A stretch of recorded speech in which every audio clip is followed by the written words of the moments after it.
Good morning. Well, our camping trip got rained out yesterday. We had a monsoon come in from the coast, and I decided not to trounce through the mud down to the river to set up a camp. So we're going to push that camp back until Labor Day. And that way the bandmates can show up as well. We just find it important that if you see your situation changing, that it's okay to call off a camp if you don't see the weather cooperating with you. But as you can see today, the clouds are starting to burn off. So I said, I just got this Tower-M temp from ONE TIGRIS, and I still want to see how it works. So I'm going to give you guys this beautiful view while I set up this tent. I've never set one up, so I may make a few mistakes. I don't know.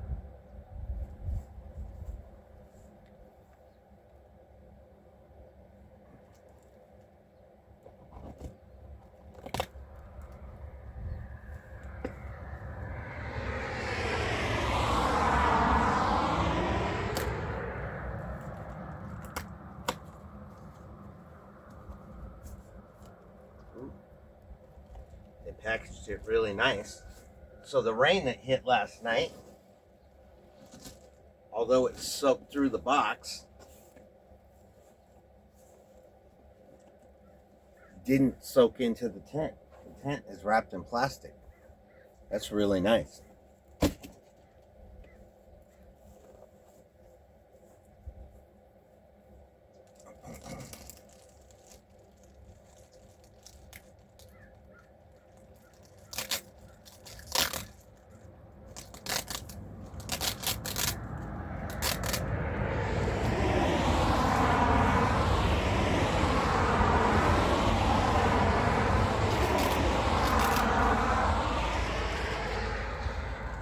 We have 2 pieces of tape crisscrossed.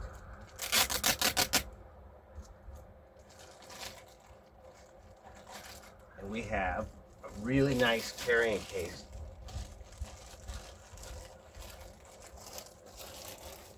That comes with it. It's one of the things I'm liking about the ONE TIGRIS is that they never scrimp on the carrying cases. Everything I get from them, including REI, I like REI too, but everything I get from them comes in a nice carrying case.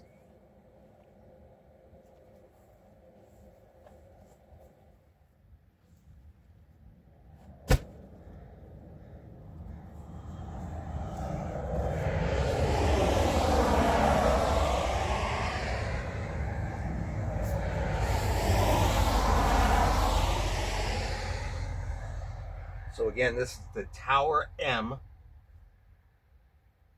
ONE TIGRIS camping.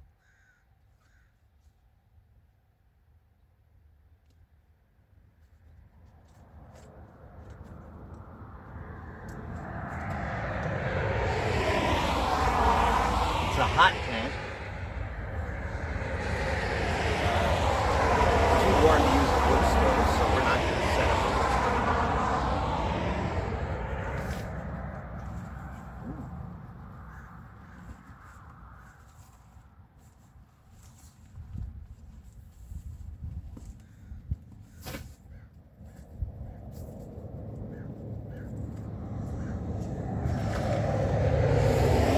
One tie up.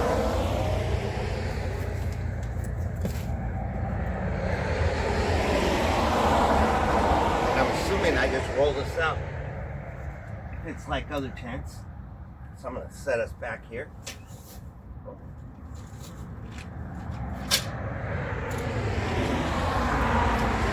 feel like I've got some pre-tension holes. This is probably going to make the shape of the dome. Accessories pack. Feels like it's got some nice tent stakes in there. larger holes, it feels like, in our tie-up.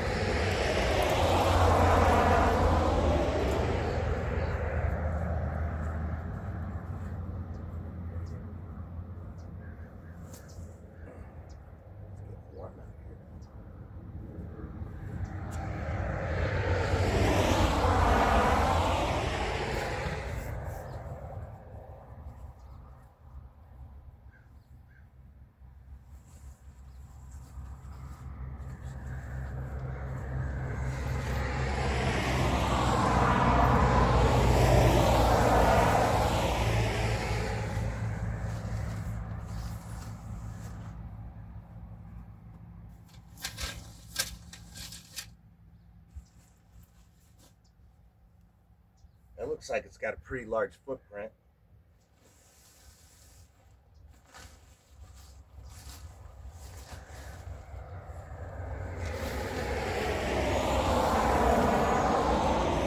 And the material, wow. I can feel it right now. It almost feels like a parachute material, and it's treated in some way. I can feel that the rain would run off this really fast. That's nice.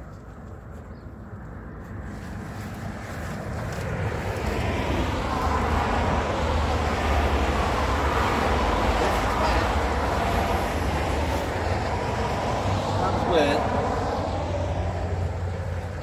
a zip-on floor, which I'm going to be leaving inside.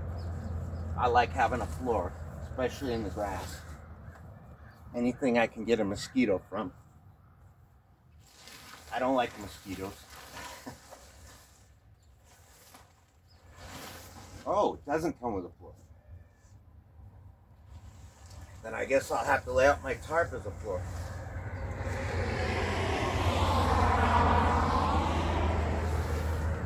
Wow. That's bigger than I thought it was.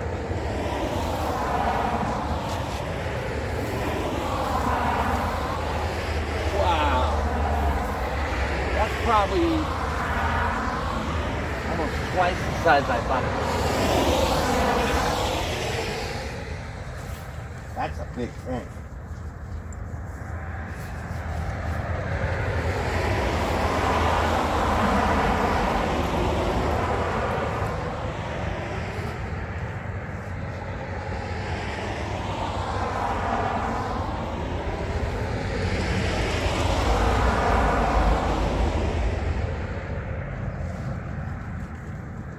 Must be the door.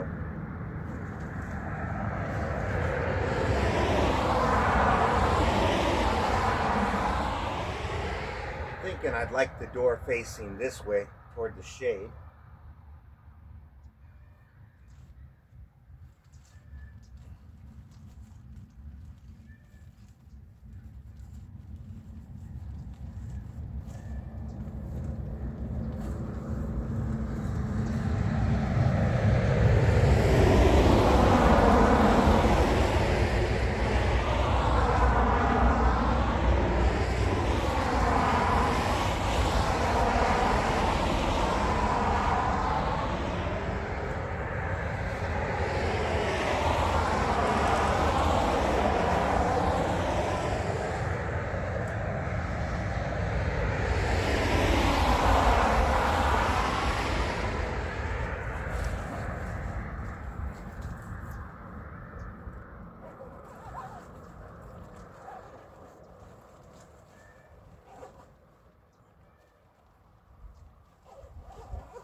Rotate this 180 degrees.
Now on the inside of my carrying case, there are some instructions.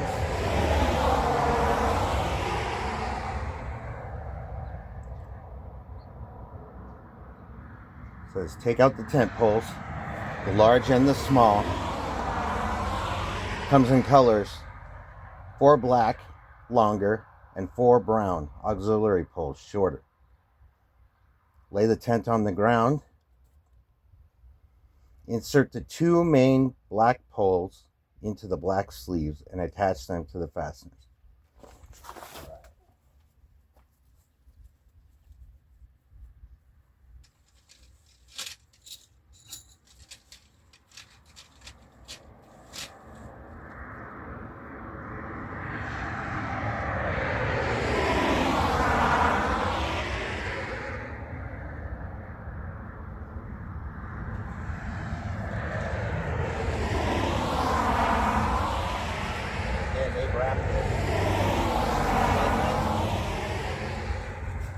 I can't imagine that if you're getting a ship from anywhere in the world, it's going to have any defects.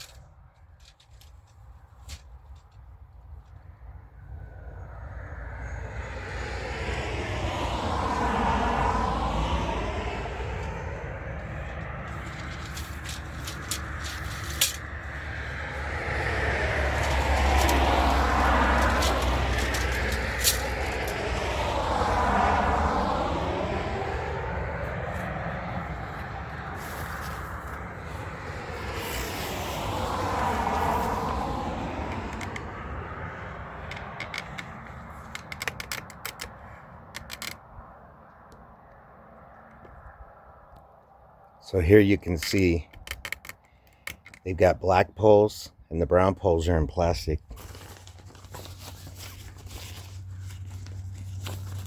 I'm kind of glad I'm putting this together out here and not in the middle of the woods. At least the first time. I want to figure out how this is going to work.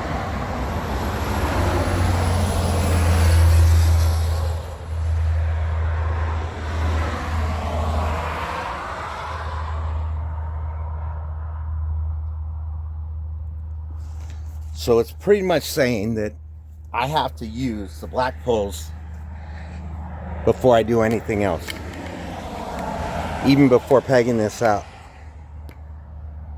Saying it wants you to get a shape. Now, considering it can be quite windy where I'm at, that would probably not be a very good idea if the wind was up. But right now we're early in the morning and the wind is down, so I think I'm going to be okay. But I could see that on a windy day, blowing your tent across the highway.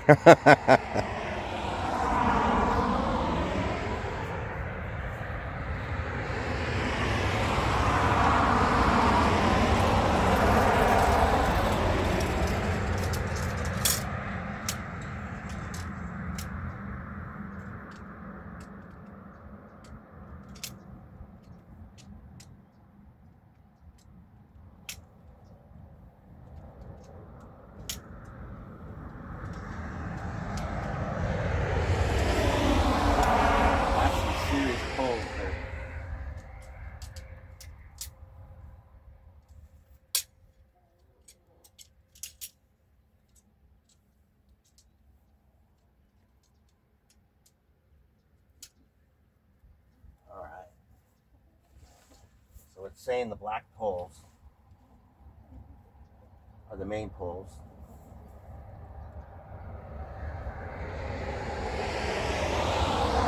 It looks like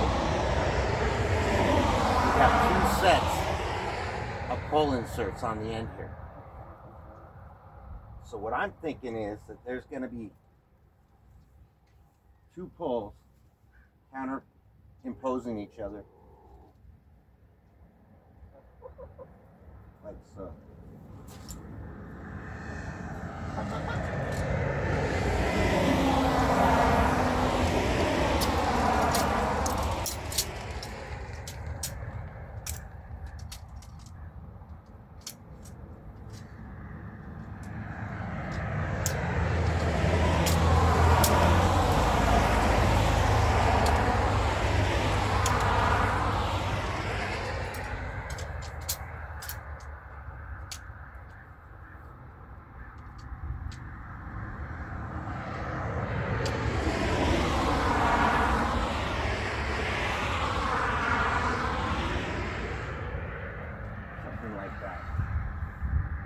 kind of like an X across the top.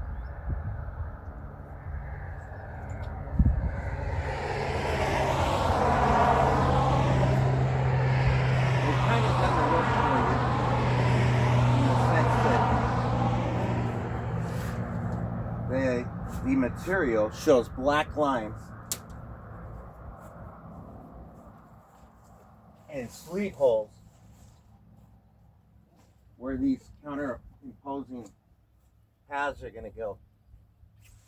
So you can kind of just follow your eyes with the color here.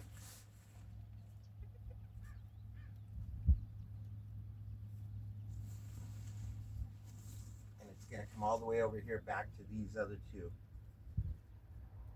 hole bases. Just like that. We're going to try the first one and see what happens. Hey guys, how you doing? This is Charlotte. This is Dolly and Ozzy and Peep Peep. Apparently they decided to be in the video with me.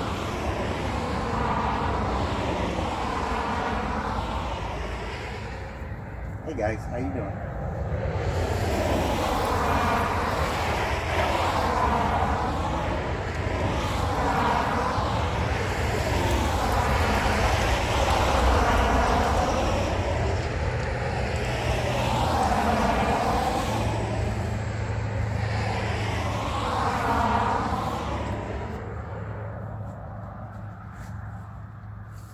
So far it's pretty easy. I'm just following the inserts.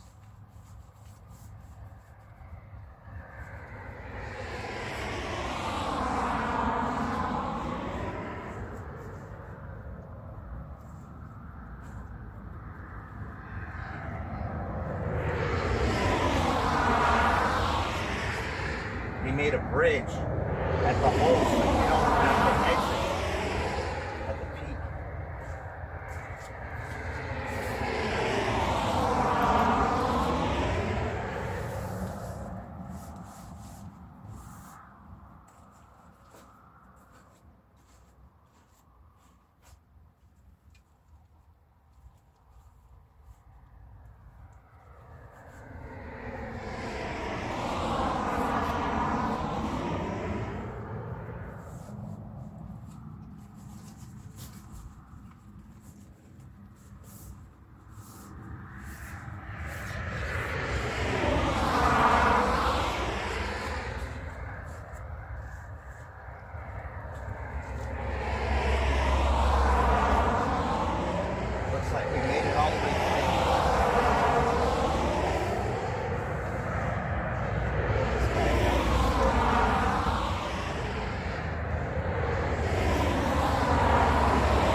See, the wind is already blowing on my tent.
Like I said, our chickens have decided to join in on the fun. They're examining all my gear.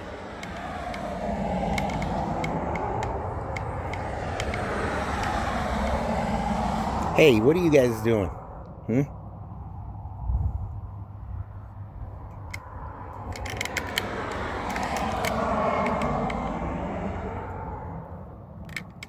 All right, let's get back to this. Now be aware, I've never put this together, so it's going to take me a while to figure this out.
I think I'm going to stay with the teardrop shape idea.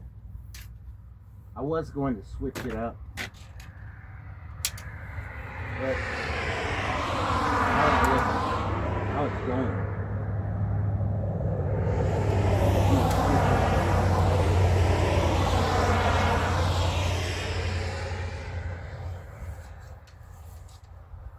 To stay in line with this teardrop shape. So what I mean by that is do 2 poles at a time. Make sure you fill each side of your base. And I'm confident that the shape will build itself. Whereas with other tents I've worked with, you gotta kind of guide it along. I'm not thinking this is that way. I'm thinking it's gonna kind of build itself as I go. So I'm gonna go 2 poles at a time, imagining that they're like a truss assembly.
If you look at this assembly, there definitely feels to be a left and a right assembly.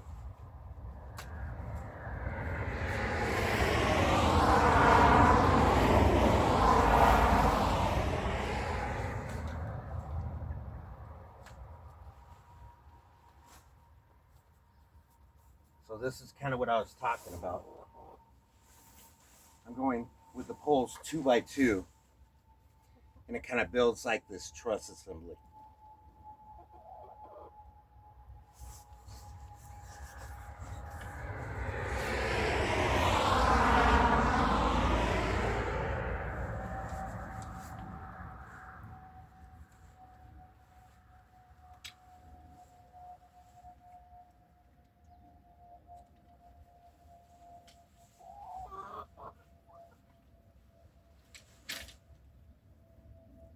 Kind of like that.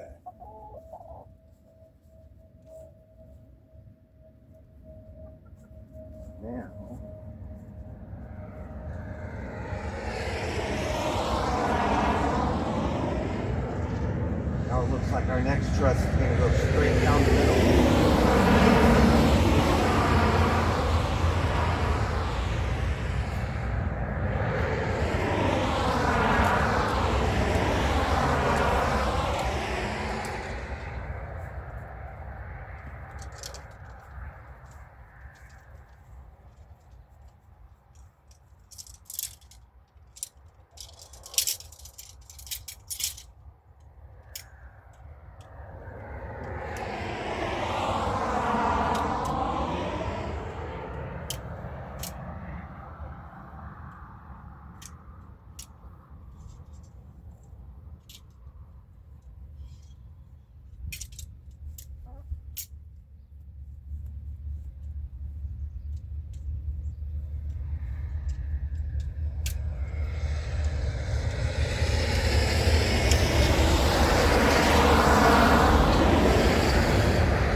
Tension off these two bolts, at least for right now. So I'm not fighting that tension.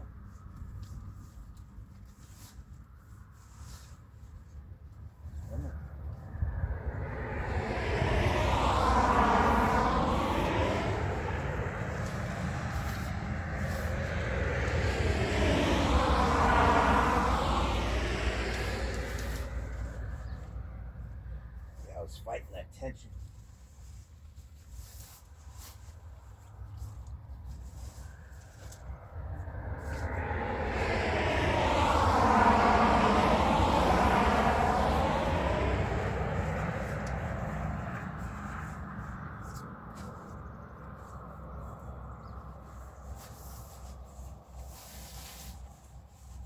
Oh yeah.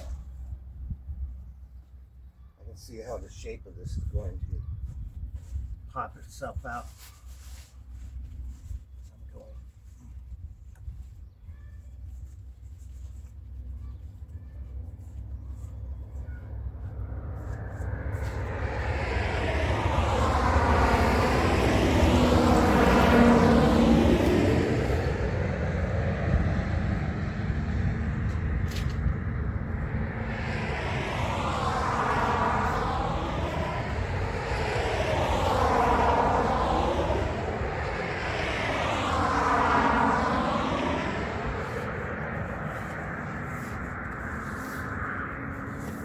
There we go.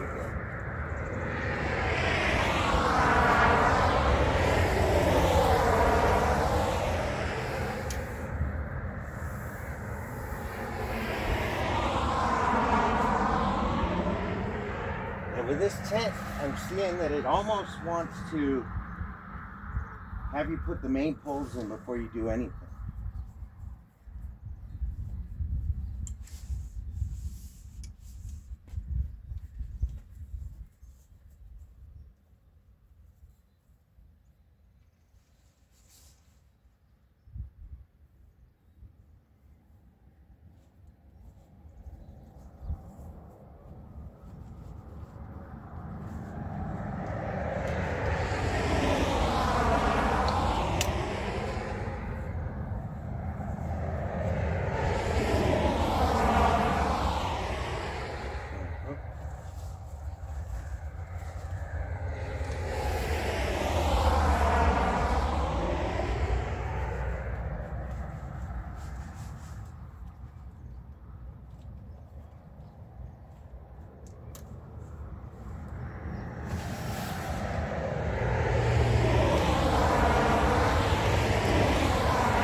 Yeah.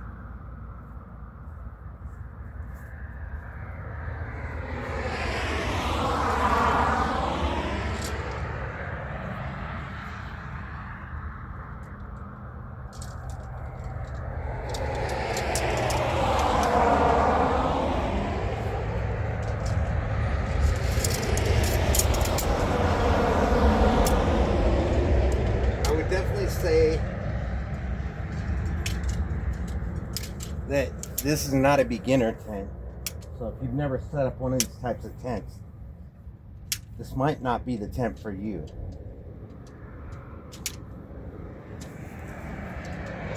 But you set up the 1 and 2 person camp tents with the pre-tension poles, you can kind of start to see what their intention was in making a crisscross double ridge here.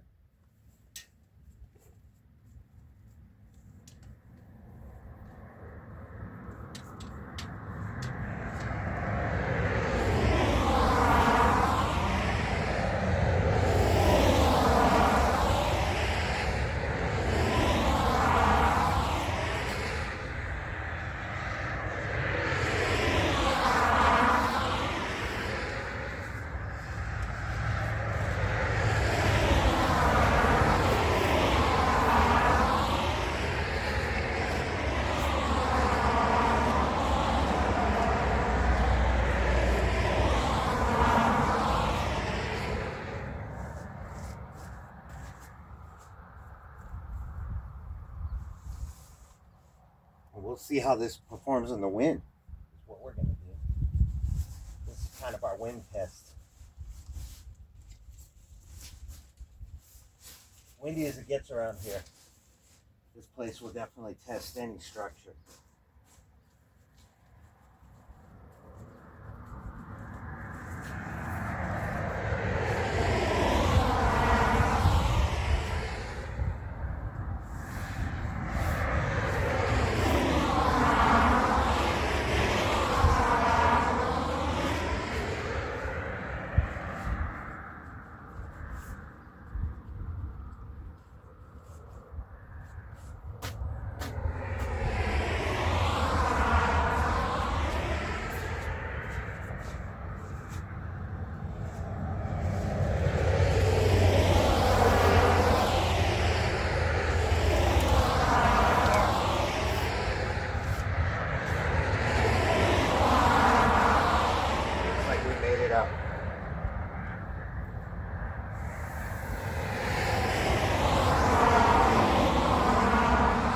So once I got the main poles in, I can see what's going on.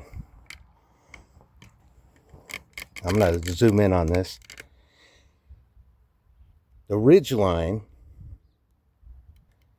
is apparently a crisscross of 2 double main pole assemblies. So the ridge would be that square in the middle of the unit.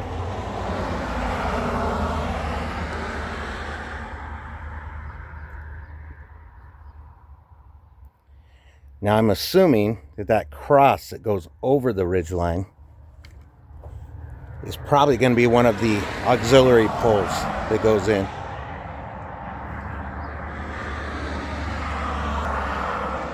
But for our main assembly, we're doing this crisscross truss pattern.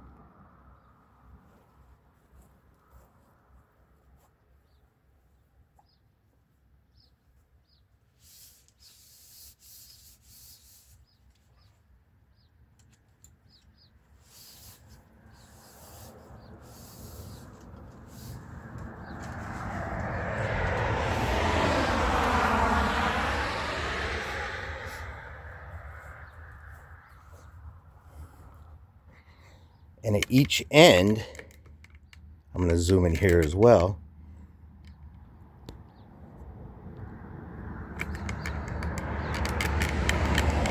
The ends of our poles are going to be tensioned into these little pole bases, which kind of feel left and right to me.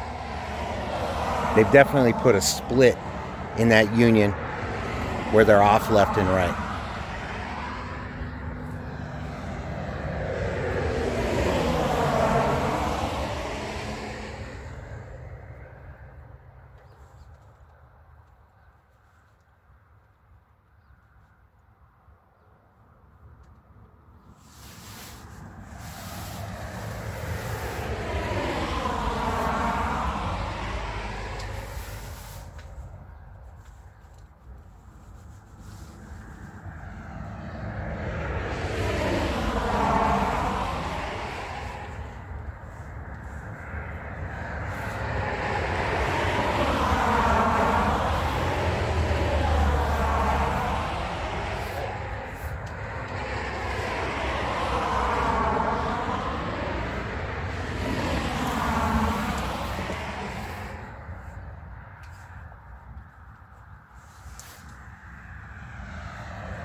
Now, first observation is I'm tensioning these first two pulls.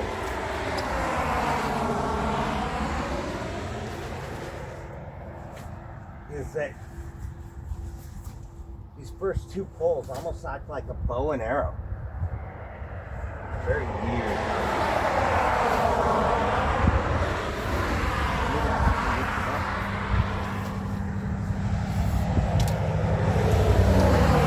Maybe they come out a little better once I've tensioned the other poles, but can you see what's happening here?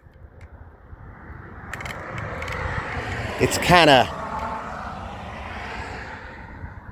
almost shaped like a canoe at this point when I put the first two poles under tension. Let's see what happens when I put the other two poles under tension.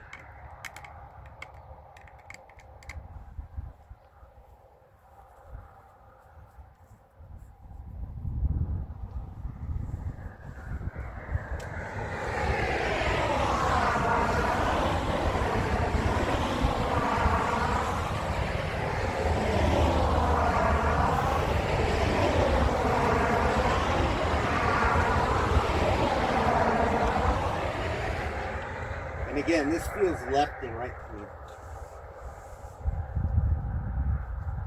They've got a strap here that you can put your hand in to give it some tension. But it does feel left and right.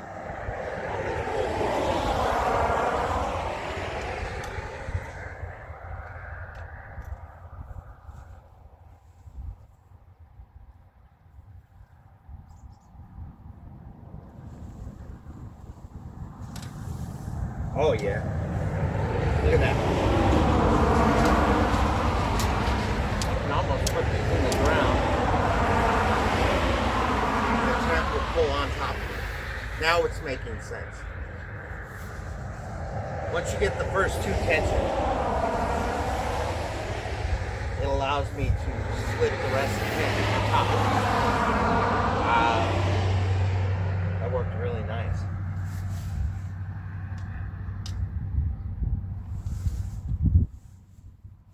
And these clips are helping form it as well.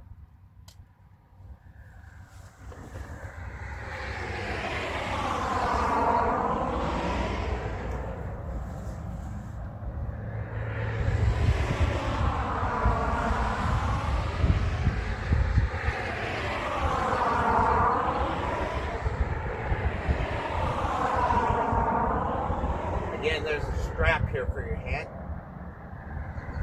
So get it. These pole bases seem to be attached to a unit that gives them a left and right feel. So I'm going to grab the pole with my left hand, pull that tension with my right hand, just like that. Same thing. I'm going to put my right hand inside this tension loop. I'm going to put the pole up.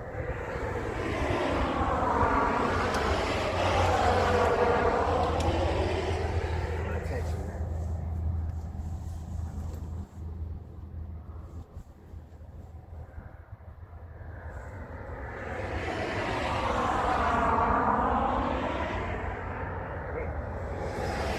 I'm thinking I went the wrong way on this one. I think this one needs to crisscross with the other one.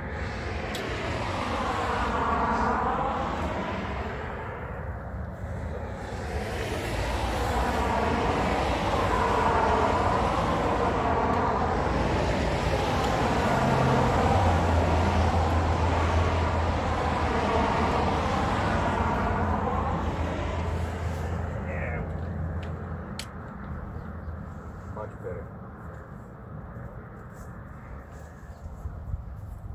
You know, now that we're getting the ridges put up, that's starting to come together like a dome, isn't it?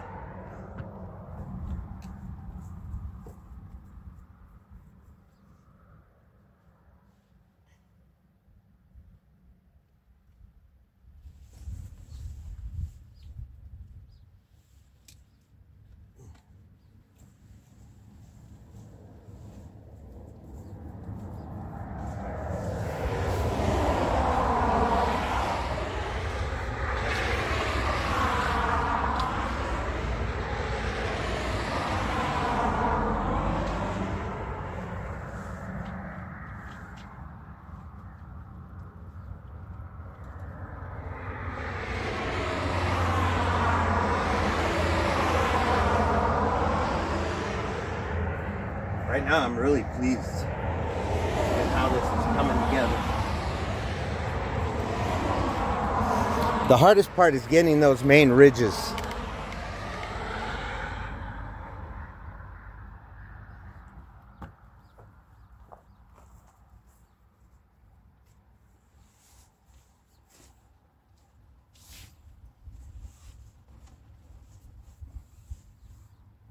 Once that's done, it looks like it's almost in shape.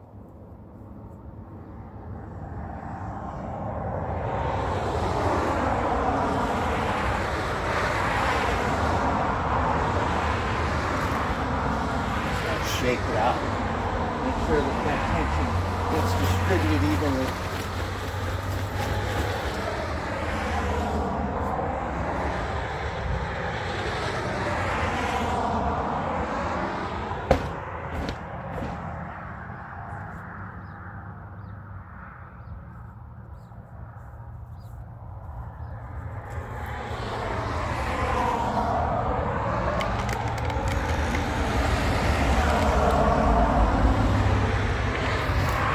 So the next instruction says,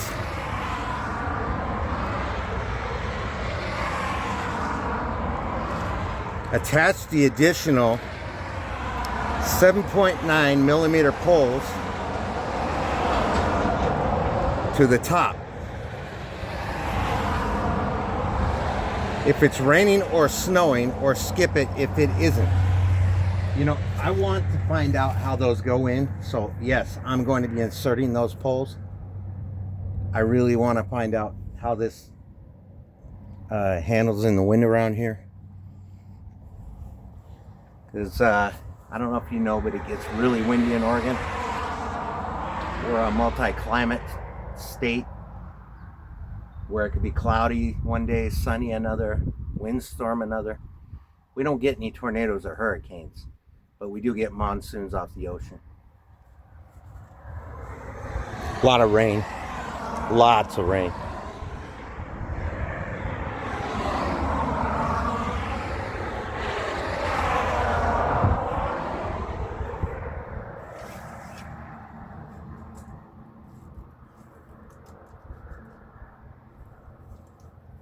Now the only thing I don't know of yet is what's this little black pole. There's a little black pole here that came with the big poles, but it doesn't say anything in the instructions as to what it is. Let me, maybe I missed something.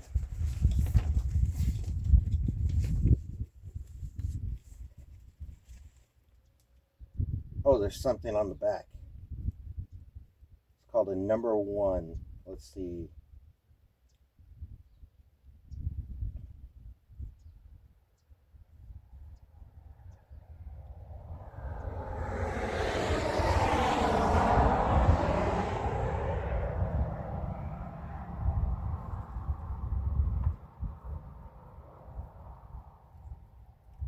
I'm only thinking it's got to be a ridge.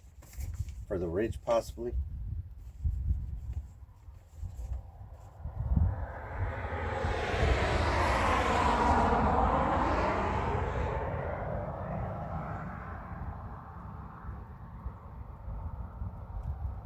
Here we go. So this must be the pole that you attach if it's raining or snowing. I am going to put it on there. Where is it attached? That's a good question.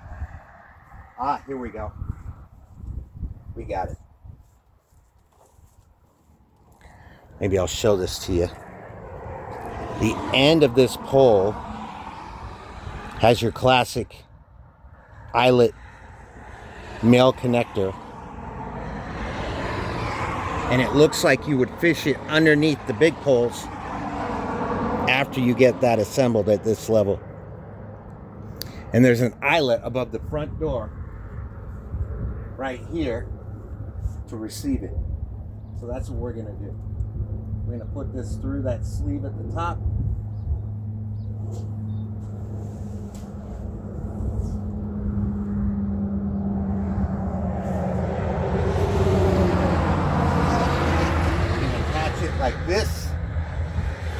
go on the other side and get the other.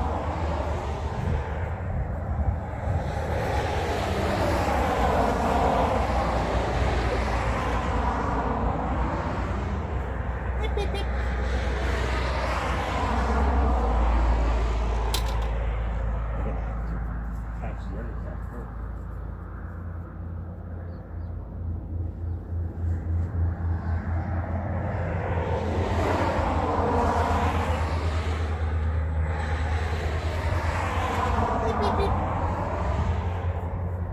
You guys want an uppie? Who wants an uppie?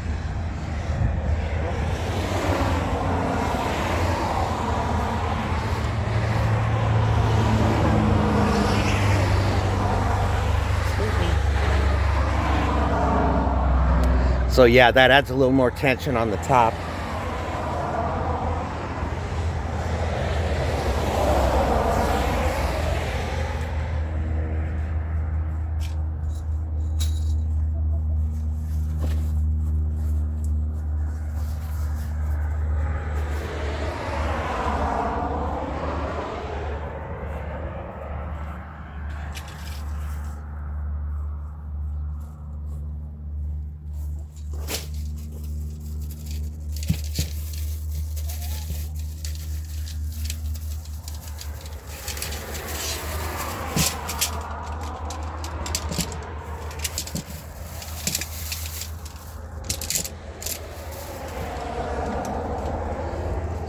So I'm going to add these intermediate poles. It says you don't have to, but you know, for the sake of learning how to do this, we're going to do it.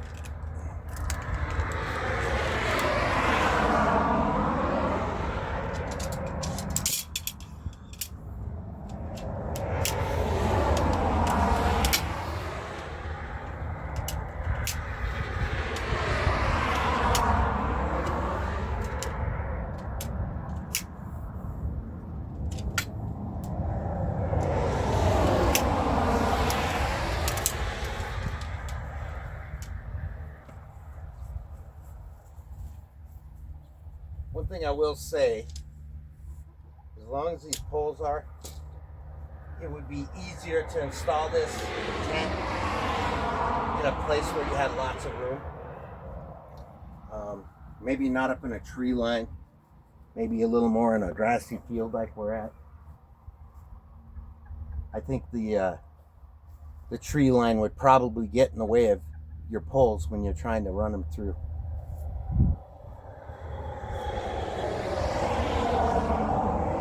But who knows?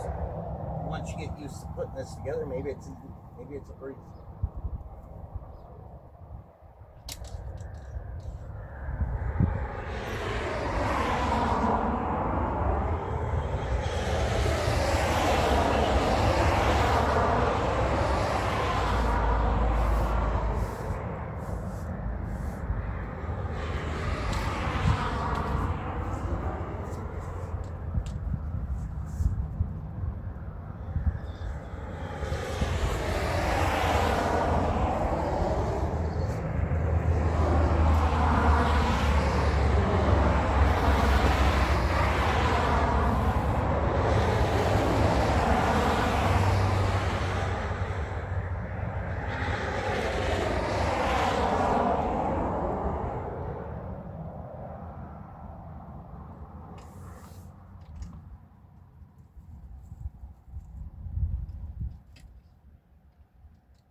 I really like the way they standardize the design between the poles. That seems to be really nice. In fact, I think it really makes it nice that these things are segmented. So if you need to fish them through something, it's not going to be a difficult task.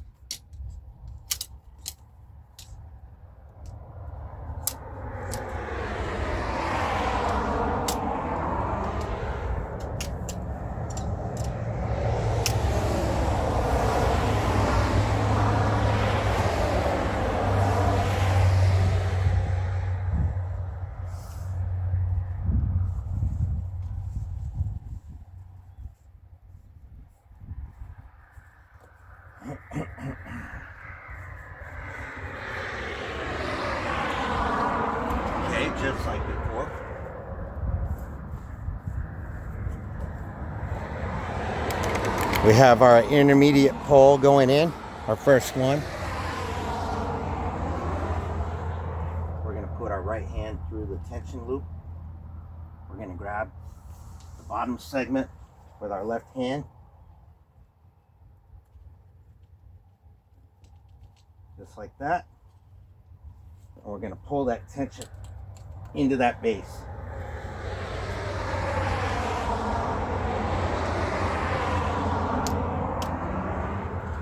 Just like that.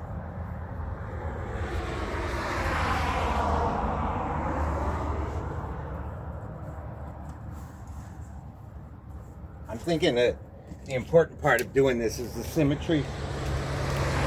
So as you do this, do one side, then do the other. I wouldn't do two on this side and then move over to this side. I'll do one here, kind of like changing a tire. You wouldn't put all your bolts to one side before doing the other side.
Something weird going on there.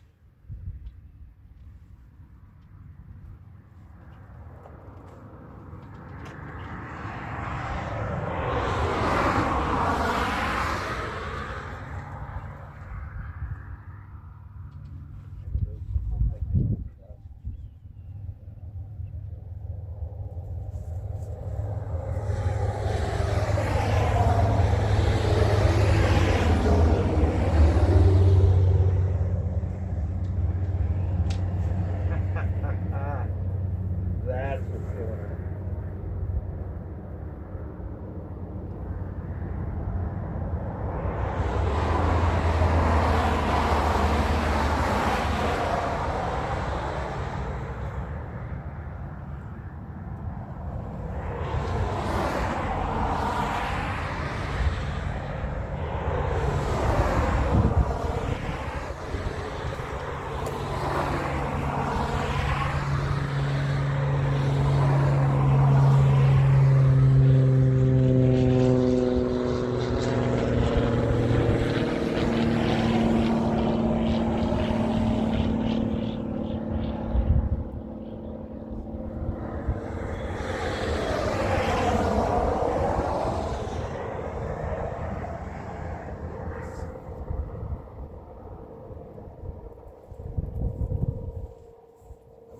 Two of my poles in the wrong location.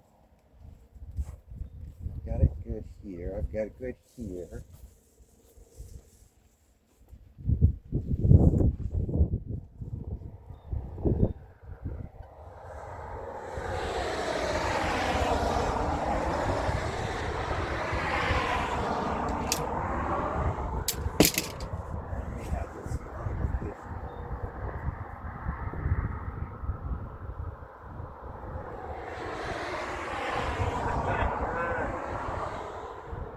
Sure do.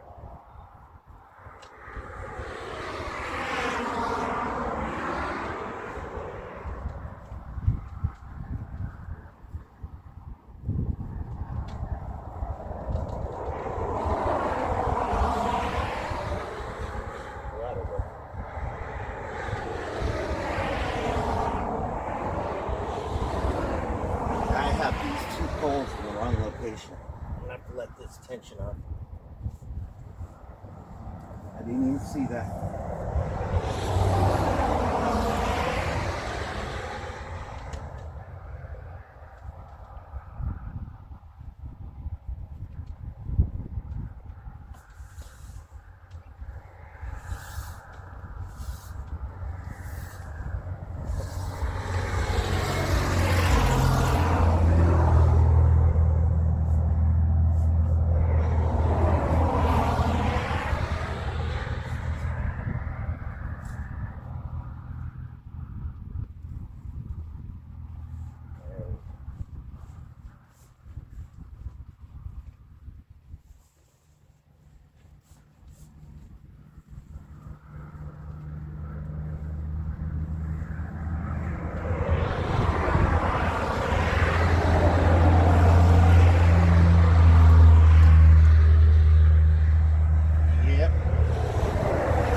Wind's starting to pick up.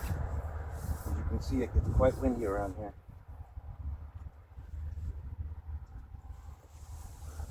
Blow me about 3 feet this direction. We're gonna have to get this stake down pretty quick.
There we go.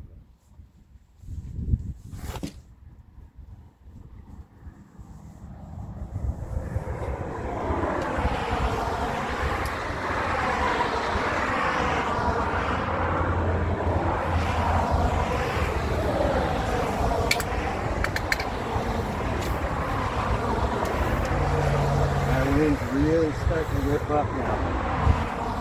Once that sun comes up, we're gonna get that wind.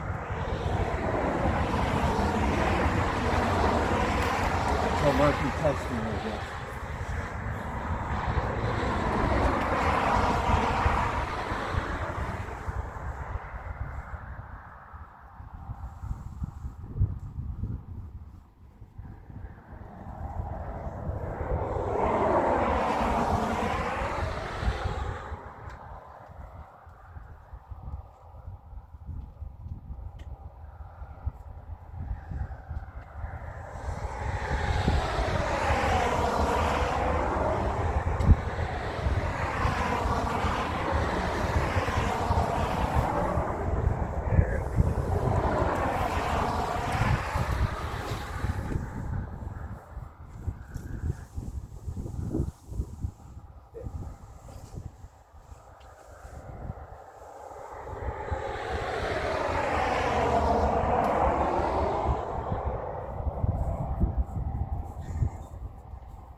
So basically what happened was on the other side of the tent,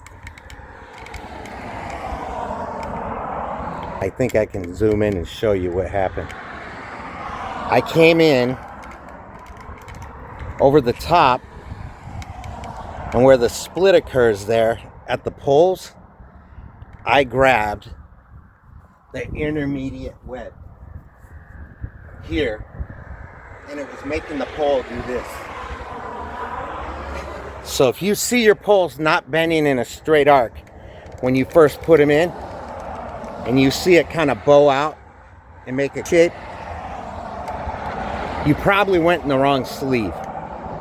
So that's a good predictor as to whether you're doing this right.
I would say this is my first assessment.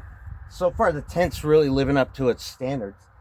The only thing I would say is I would always put in the intermediate poles, especially if you're in a windy area the way I am.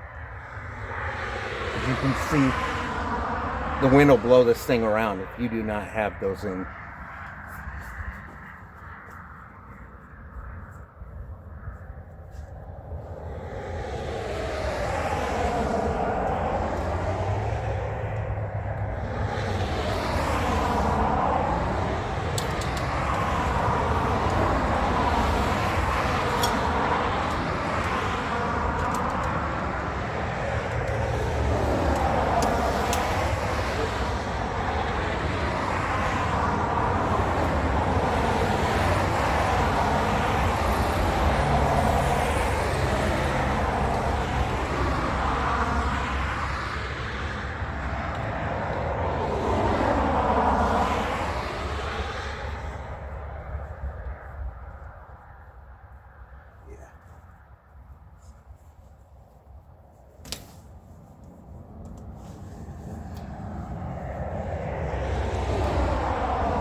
I must admit, as I'm building this, I'm watching the people driving by, and they all have a look in their eye like, wow, I wish I was doing what that guy's doing.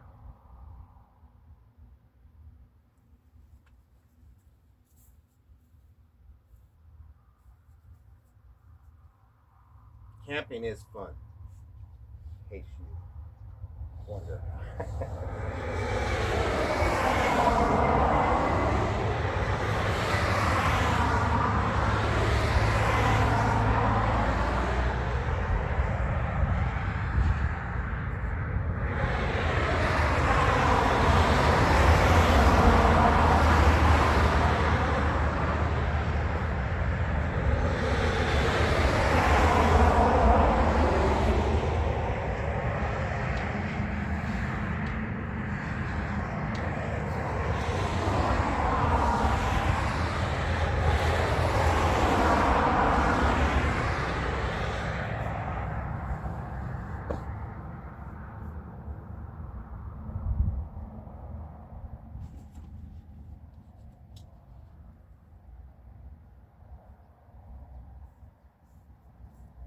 I really like the way the intermediate poles go in.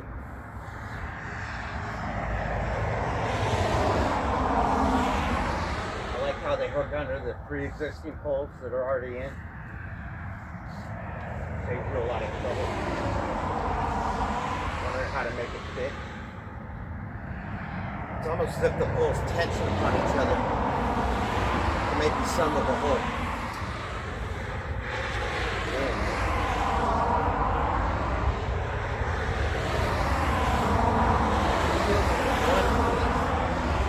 Even though there's 21 pieces to this thing, it really feels as if it's one piece.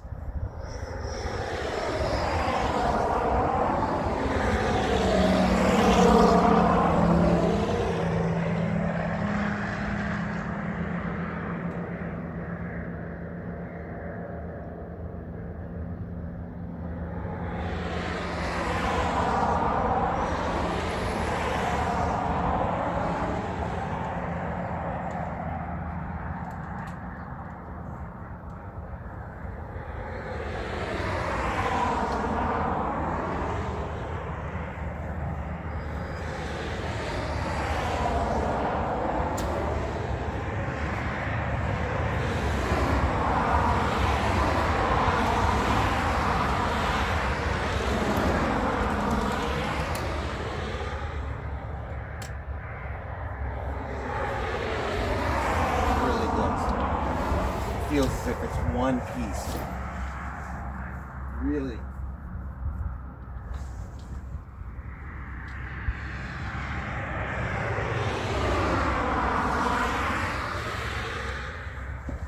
I'm really impressed.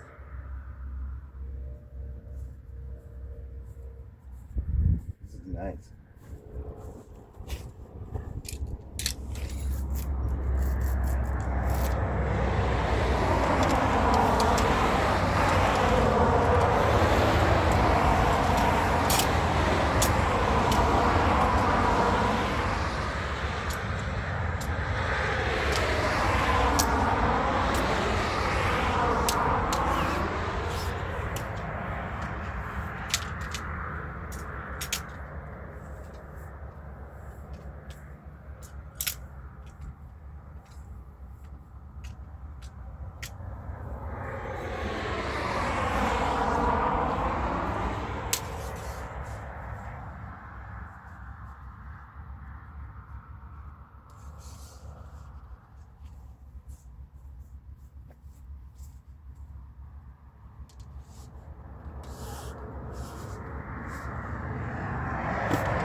Last connection. Boy, this one's gonna be tight. Oh yeah, feel that tension on there. That last one, you can tell the tension on this thing is really well balanced.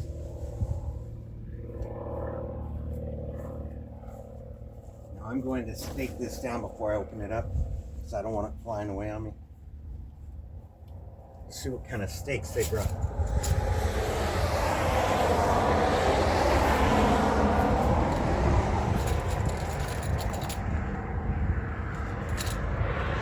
We got some tie downs and some stakes in here. Ooh, look at that. They gave us metal stakes.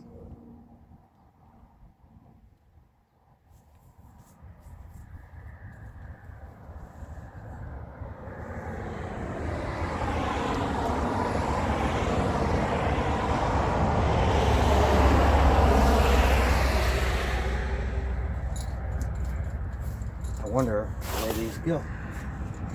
Let's go back to our instructions.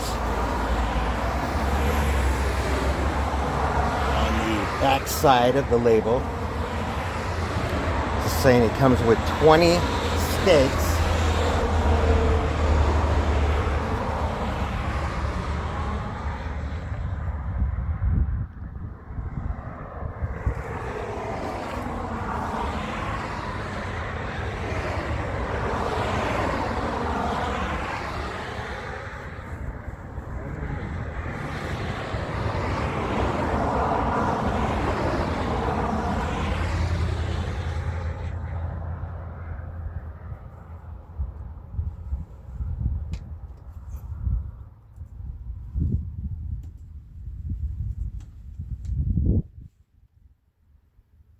I would almost say that these stakes would go into these tensioner handles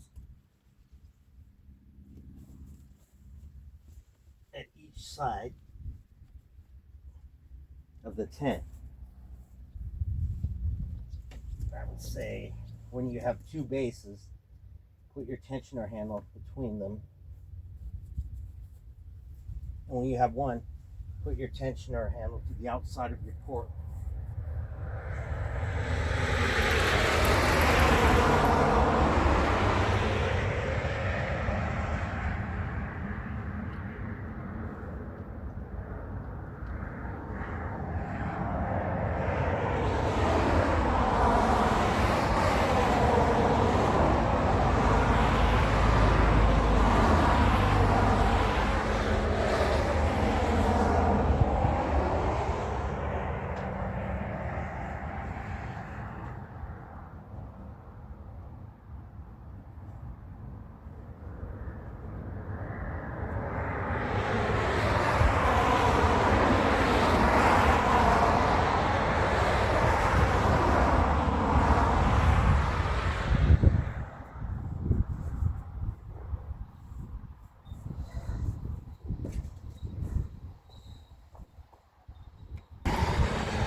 Now, as windy as it is around here,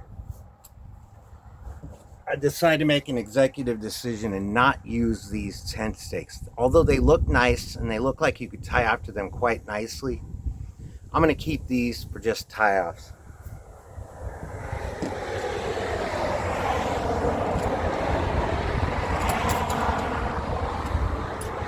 For my use, I'm going to use these industrial-sized tent stakes. You can get these at any hardware store. They're like $1 or $2 a piece. They're basically railroad spikes with a lash on top that keeps your straps from going away when the wind's blowing. I think I'm going to err on the side of caution with the wind and do it this way.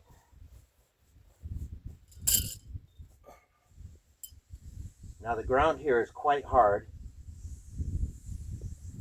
So what I'm going to do is lean this tent stake a little ways away from the tent and drive it in.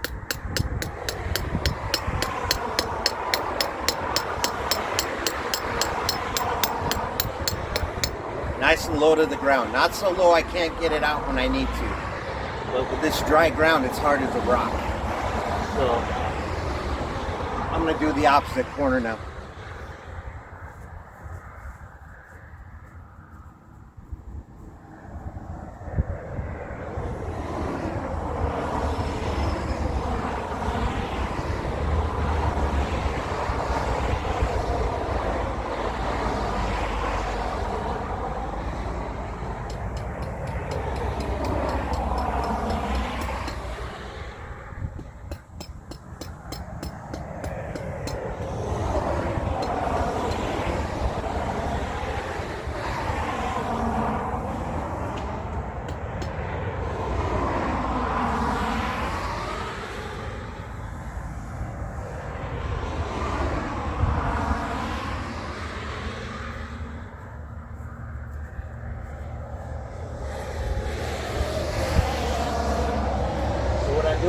lashing down my double bases first with my main poles at opposite corners so I can keep that tension.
Nice.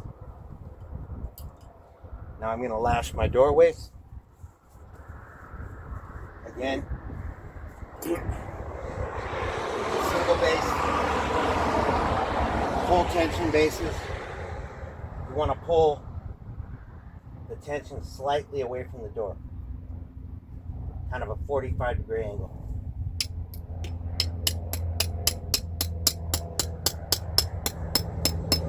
Not only does that keep the stake out of your walking path, but it keeps the tension from collapsing your door when you unzip it.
guys at?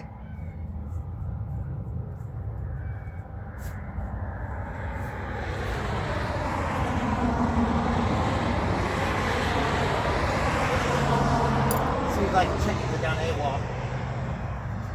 We'll find them later.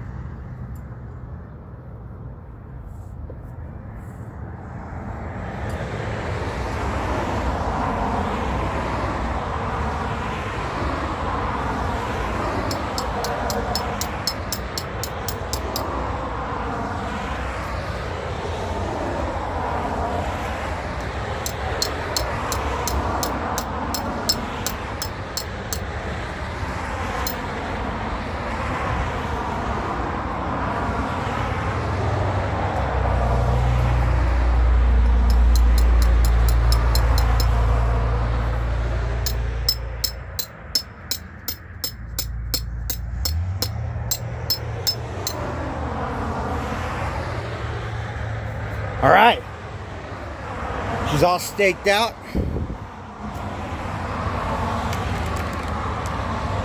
I'm glad I went. I'm glad I went and decided to stake that out with some higher strength stakes. If that wind picks up, I'm quite certain this thing's not going to take a hike. But as you can see, I'll zoom in on this here. Those are down in the ground 10 inches. Using a hammer, those aren't going anywhere.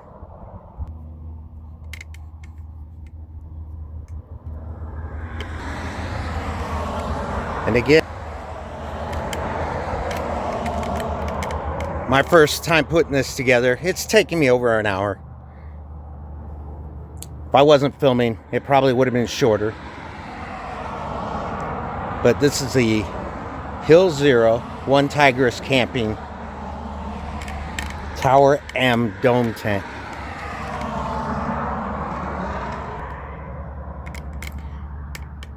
Now, somewhere around here, there's supposed to be a port for a hot tent. And I'm going to open these side vents up as well.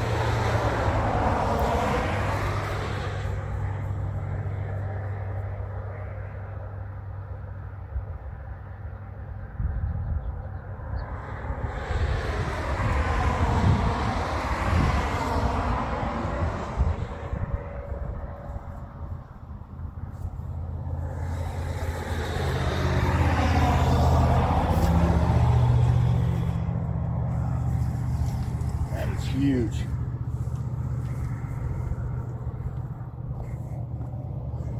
I don't know if you can see this, but the interior is really big.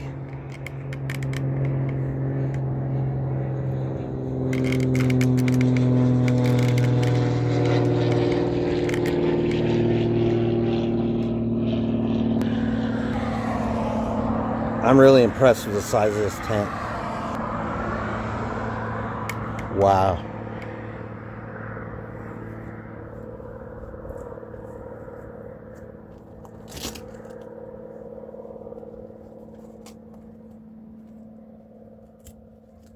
Oh yeah, those vents work really nice. They're on a stiff stick that has Velcro on the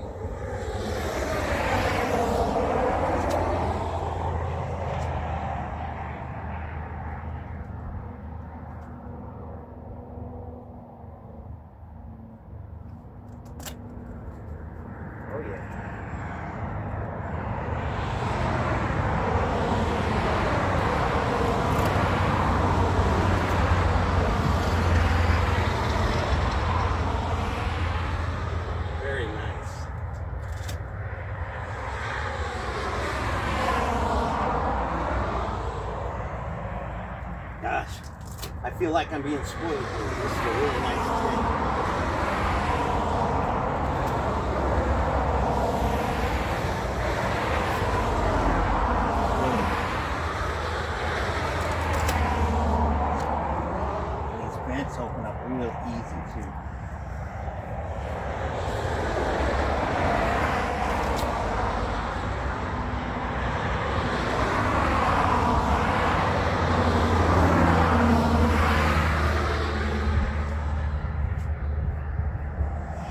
And I'm gonna bring the camera in for a minute. Forgive my rough movement from the tripod. We're gonna do a walk around. Look at this. This is camping at its finest. This is the Hill Zero One Tigris Tower-M camping tent. It's got nice vents all around. I can feel a little breeze coming through here. It's nice and windy outside, but in here, there is almost zero wind. Up here, we have our port for when we get our wood stove. So it will go on this side of the tent. But it has a nice skirt around the edge. So if you decide to put a floor in on this thing, I'm assuming it will lay down on top of that skirt. And it looks like there's some eyelets at each corner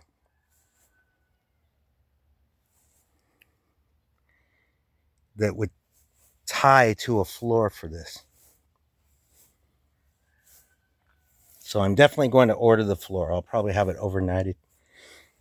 It's not that I don't like camping on grass. It's just that I don't like mosquitoes. And I don't want to give them any way of getting in here at night.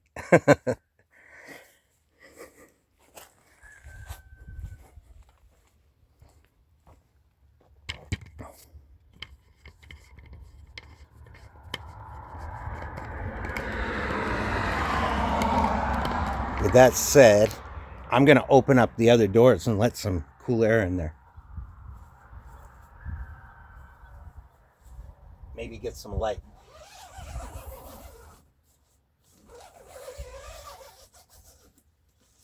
This has a port on each side. So I could use it technically as a gazebo if I wanted to. Put the family under there, get them out of the sunshine. Nice breeze blowing through.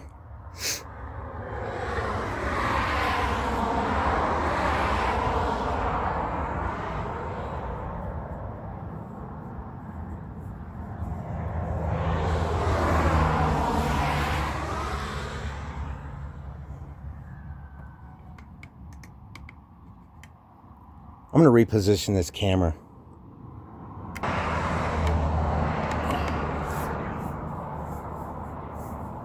Now, I felt the need to reposition this camera. I'm 5 feet 8 inches. So as you can see, even if I was closer to 6 foot, I could still stand up in this tent. That's a game changer. All of my tents are these little tents that I have to crouch down into. In fact, the other day, just last weekend, I was camping in a tent and I had to crouch down, and my One Tigris cot literally had me up near the ceiling. So today, we're going to be setting up a cot in this tent over here against the back port.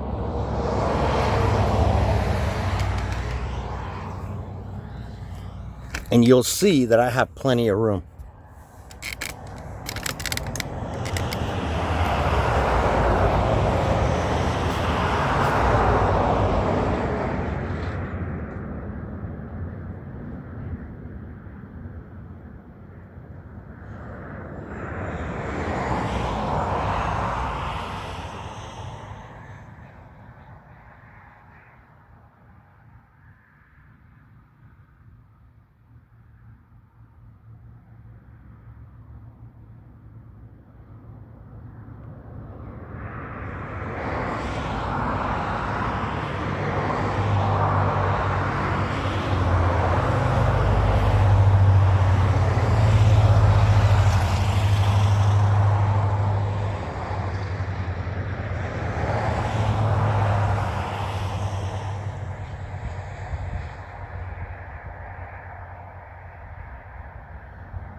see it rained pretty good last night.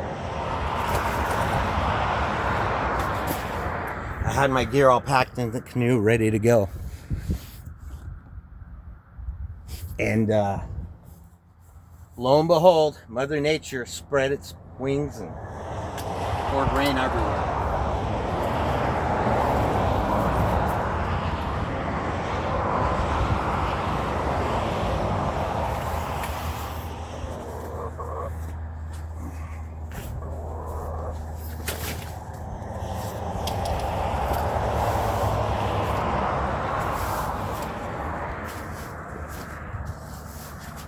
Oh, you coming to visit me? This is Dolly. Dolly came to visit. Hey, Dolly.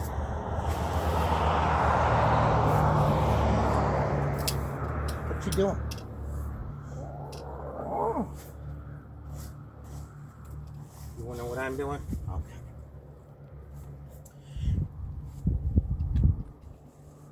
Alright, I'm setting up a cot.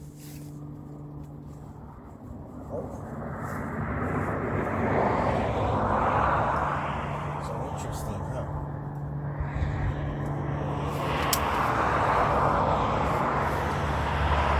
This is a ONE TIGRIS cot. Quite easy to put together.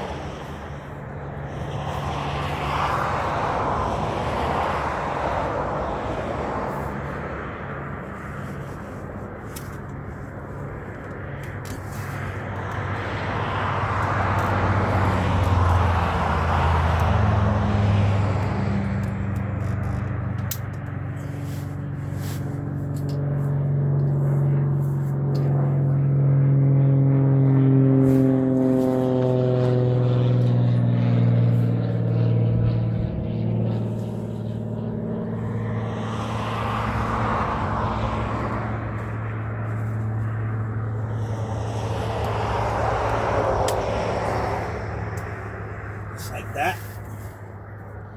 And I don't know if you noticed, but I put the red release buttons toward the outside so I don't accidentally hit them with my leg in the middle of the night.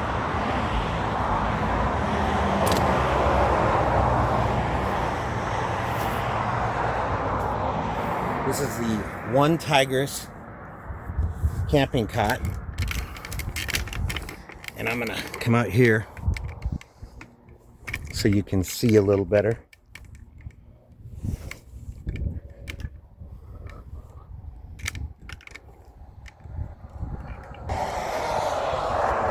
And it's quite wet from the rain last night.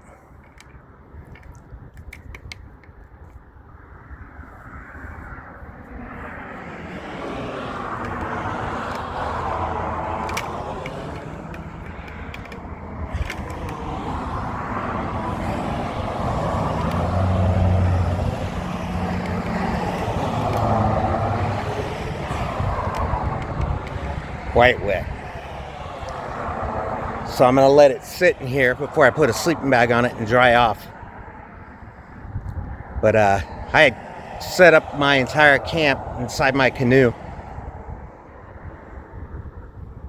And Mother Nature rained down on us. So I have another new toy aside from the cot. I have a ONE TIGRIS camping table. And this comes with a mesh basket for keeping your cell phone or whatever. I'm going to put this right by my bed.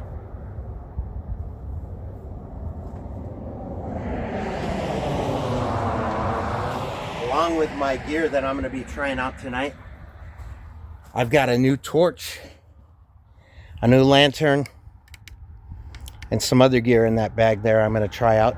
They stayed nice and dry. When the rain hit, everything in that bag stayed absolutely dry.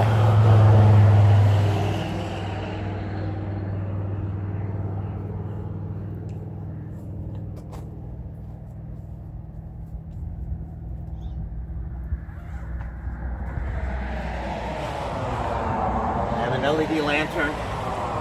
It's a Kodiak. I'm going to hang it from the hook that's provided right here in the center of the tank. In fact, it looks like there's some kind of a net that I can get that'll fit in the top of the tent for storage. I'm gonna look in the bags. That would be nice if they had packed me something like that.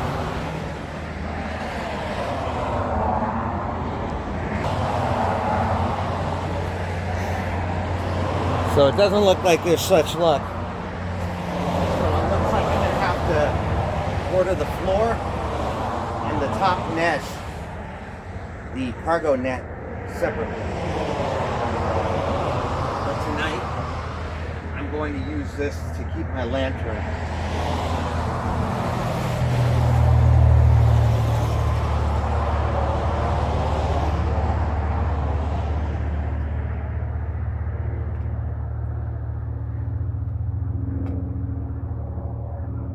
Just like that.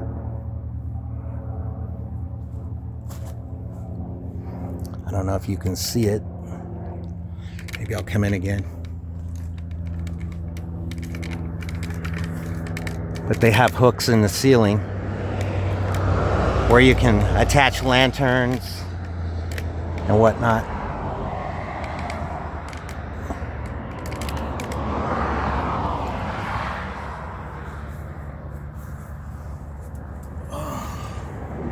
That's comfortable.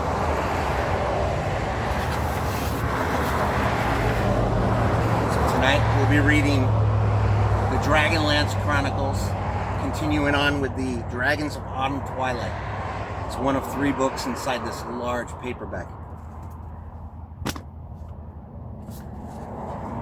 We're also going to be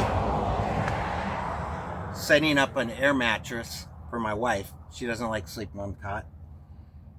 By Hodo. It's a vacuum and it's an air mattress filler on this side. These are USB chargeable and very powerful. We're going to try that out.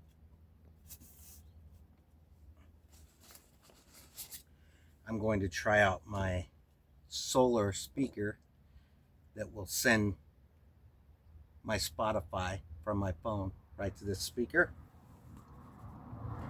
That is, again, solar charged.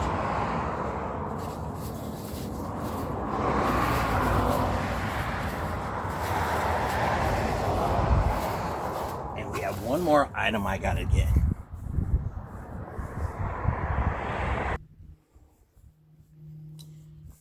As I'm mentioning, along with the the Hoto vacuum and air pump, I'm also checking out the Hoto LED torch. This thing is bright, really bright. We're gonna try that out tonight as well. Now, I can use this as a hanging lamp, or I can use it as a torch. I'm gonna keep it by the bedside as a torch. Let's go put this out and let it solar power in itself.